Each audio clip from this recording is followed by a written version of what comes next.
नमस्कार दोस्तों, स्वागत है आपका वाईफाई जीएस एग्जाम में। इस डिस्कशन में हम 1 अगस्त 2020 के जो भी इंपॉर्टेंट करंट अफेयर हैं उन सभी को कवर करेंगे। तो चलो स्टार्ट करते हैं।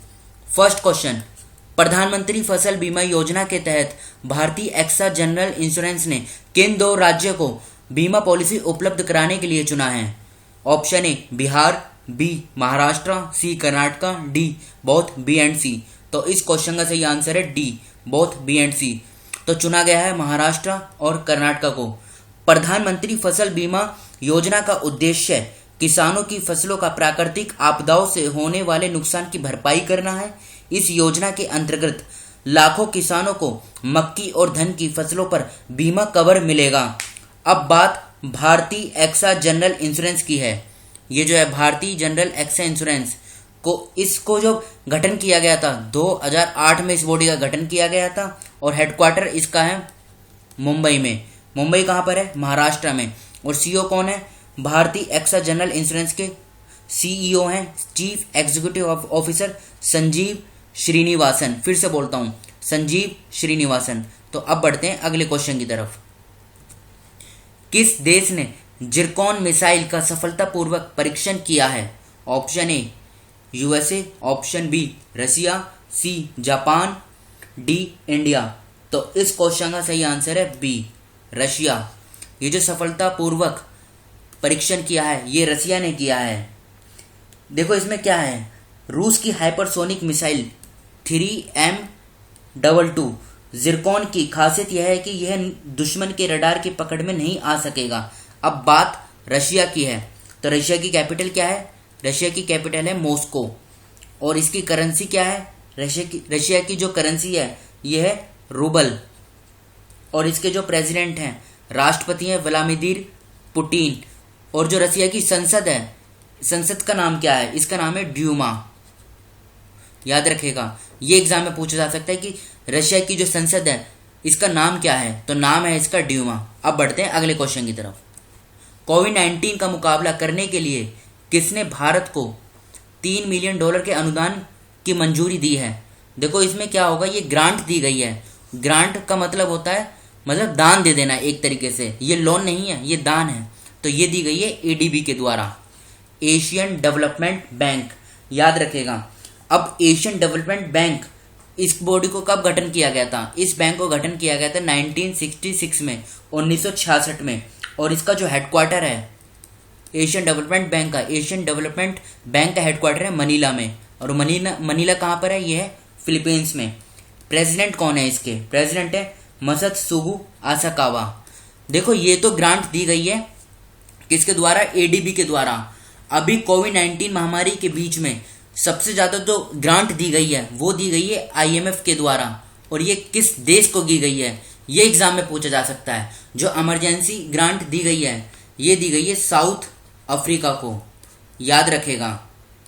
और अगर एग्जाम में पूछा जाए कि कितनी फंडिंग दी गई है आईएमएफ के द्वारा साउथ अफ्रीका को, तो ये दी गई है $4.3 बिलियन की।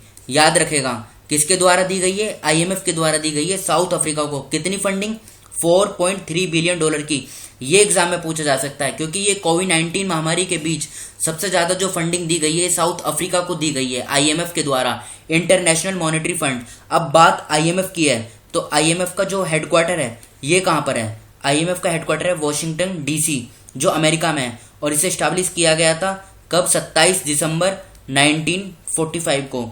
ये है क्या? ये इंटरनेशनल फाइनेंशियल इंस्टीट्यूशन है। और इसके मैनेजिंग डायरेक्टर कौन है? यानी एमडी है क्रिस्टलिना जॉर्जिया। और चीफ इकोनॉमिस्ट कौन है आईएमएफ के? चीफ इकोनॉमिस्ट है गीता गोपीनाथ। तो अब बढ़ते हैं अगले क्वेश्चन की तरफ। सीवर मैनहोल की सफाई करने के लिए रोबोट का इस्तेमाल करने वाला पूर्वोत्तर क्षेत्र यानी नॉर्थ ईस्ट का पहला शहर कौन सा बन गया है? कोहिमा, गुवाहाटी, दिसपुर या इम्फॉल। तो इस क्वेश्चन का सही आंसर है बी गुवाहाटी। और ये आसाम में है।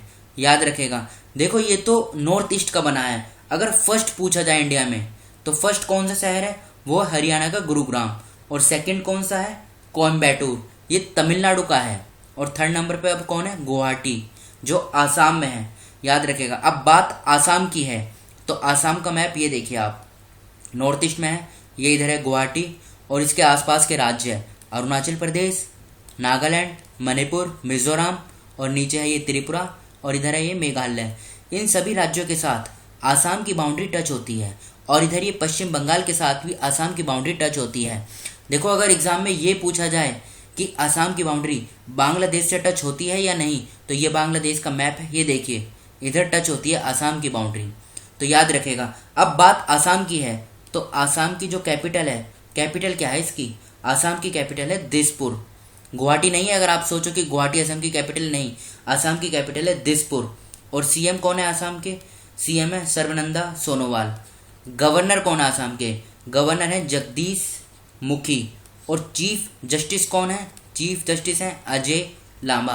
अच्छा ये बताओ लोकसभा की कितनी सीटें हैं आसाम में, लोकसभा की हैं 14 सीटें, और राज्यसभा की कितनी है, राज्यसभा की हैं 7, और विधानसभा की हैं 126 सीटें। तो इस क्वेश्चन से हमें इतनी जानकारी मिलती है। अब बढ़ते हैं अगले क्वेश्चन की तरफ। सोमालिया के कार्यवाहक पीएम के रूप में किसे नियुक्त किया गया है, कार्यवाहक मतलब केयर टेकर। तो ऑप्शन ए मेहदी मोहम्मद गुलैद, ये इस क्वेश्चन का सही आंसर है, याद रखेगा। ये सोमालिया के केयर टेकर पीएम अपॉइंट हुए हैं। जीन कास्टेक्स कौन है, देखो ये नाम भी बहुत सुर्खियों में था, तो ये फ्रांस के प्रधानमंत्री बने थे। गुडनी जोहानसन कौन है, ये आइसलैंड के राष्ट्रपति बने थे।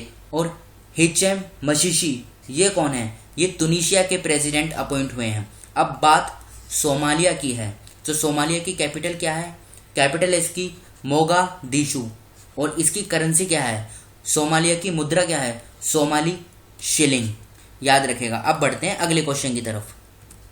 Green panel company, green panel company के अध्यक्ष कौन नियुक्त हुए हैं, option A professor Ashok Saini, B Anil Kumar Jha, C Anandiben Patel, या डी वरुण श्रीधर। तो बताइए, देखो इस क्वेश्चन का जो सही आंसर है ये है बी अनिल कुमार झा। ये एग्जाम में पूछा जा सकता है कि डायरेक्टर कौन बने हैं ग्रीन पैनल कंपनी के, तो ये हैं अनिल कुमार झा।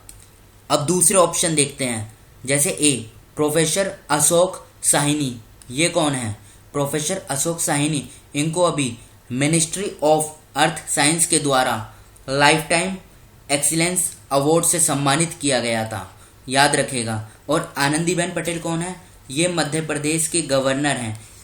मध्य प्रदेश के जो पहले गवर्नर थे लालजी दास टंडन, इनका निधन हो गया, तो अब बनी है आनंदीबेन पटेल। और वरुण श्रीधर कौन है, वरुण श्रीधर पेटीएम मनी के सीईओ अपॉइंट हुए हैं, याद रखेगा। Chief executive officer of Paytm money ये बने हैं वरुण श्रीधर। अब बढ़ते हैं अगले क्वेश्चन की तरफ। AIIB यानी एशियन इंफ्रास्ट्रक्चर इन्वेस्टमेंट बैंक के अध्यक्ष के रूप में किसे चुना गया है, तो इस क्वेश्चन का सही आंसर है ए जिन लेकिन। इनको अभी recently president of AIIB elect किया गया है। अच्छा ये बताओ जोया खान कौन है, ये नाम इंपॉर्टेंट है, ये एग्जाम में पूछा जा सकता है। तो ये बनी थी कॉमन सर्विस सेंटर की फर्स्ट इंडियन ट्रांसजेंडर, फिर से बोलता हूँ, भारत की पहली transgender operator of common service centre बनी थी। इंजेति श्रीनिवास ये कौन है, ये फर्स्ट चेयरमैन ऑफ IFSCA, ये क्या है, ये है international financial service centre authority, इसके फर्स्ट चेयरमैन बने हैं इंजेति श्रीनिवास। अर्नब चौधरी कौन है, इन्होंने अभी टून्स मीडिया अवार्ड ये जीता था, याद रखेगा। तो अब बढ़ते हैं अगले क्वेश्चन की तरफ। मानव संसाधन विकास मंत्रालय का नाम बदलकर क्या कर दिया है, option A ministry of education, option B ministry of development, C ministry of human resource, D home ministry. तो इस क्वेश्चन का सही आंसर है ए शिक्षा मंत्रालय यानी मिनिस्ट्री ऑफ एजुकेशन। अब मिनिस्ट्री ऑफ HRD यानी ह्यूमन रिसोर्स डेवलपमेंट का नाम बदलकर रख दिया गया है मिनिस्ट्री ऑफ एजुकेशन। देखो पहले भी इस मिनिस्ट्री का नाम यही था, फिर बाद में चेंज करके रखा गया ministry of human resource development, और अब दोबारा से रख दिया गया है मिनिस्ट्री ऑफ एजुकेशन। अब बढ़ते हैं अगले क्वेश्चन की तरफ। The world day against trafficking in persons कब मनाया जाता है, तो देखो ये प्रत्येक वर्ष 30 जुलाई को मनाया जाता है, याद रखेगा। अब ये बताओ कि 5 जून को कौन सा डे मनाया जाता है, देखो 5 जून को मनाया जाता है वर्ल्ड इन्वायरमेंट डे। और 28 जुलाई को मनाया जाता है विश्व प्रकृति संरक्षण दिवस यानी वर्ल्ड नेचर कंजर्वेशन डे। और 29 जुलाई को क्या मनाया जाता है? 29 जुलाई को मनाया जाता है इंटरनेशनल टाइगर डे। और अब बात चल रही है world day against trafficking in persons की। तो देखो ये जो है world day against trafficking in persons, इसे फर्स्ट टाइम कब बनाया गया था? इसे फर्स्ट टाइम बनाया गया था 2013 में। ये एग्जाम में पूछा जा सकता है। और थीम क्या रहेगी? थीम रहेगी first responders to human trafficking. याद रखेगा, फिर से बोलता हूँ, first responders to human trafficking. और world day against trafficking in persons ये फर्स्ट टाइम 2013 में मनाया गया था यूएन के द्वारा। और ये कब मनाया जाता है? ये 30 जुलाई को हर साल सेलिब्रेट किया जाता है 2013 से। तो आज के इस डिस्कशन को हम यहीं पर रोकते हैं। जो स्टूडेंट नए हैं वो इस चैनल को सब्सक्राइब कर लीजिए। Thank you.